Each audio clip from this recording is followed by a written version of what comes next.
नमस्कार मित्रांनो, मराठी रंगभूमीवर असा एक कलाकार, असा एक तारा होऊन गेला ज्याच्या आवाजाने, अभिनयाने लाखो रसिक मंत्रमुग्ध झाले आणि ते म्हणजे नटसम्राट बालगंधर्व. बालगंधर्व यांचे मूळ नाव नारायण श्रीपाद राजहंस.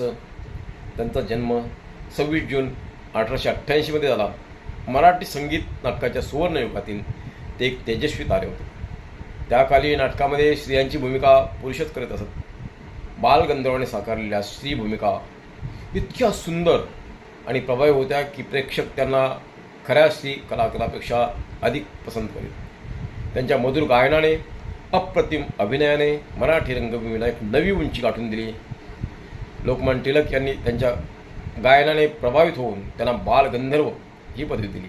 आजही त्यांचे योगदान मराठी रंगभूमीच्या संस्कृतीच्या एक अमूल्य ठेवा म्हणून जपले जाते. त्यांच्या कलेमुळे मराठी संगीत नाटकांची परंपरा अधिक समृद्ध झाली.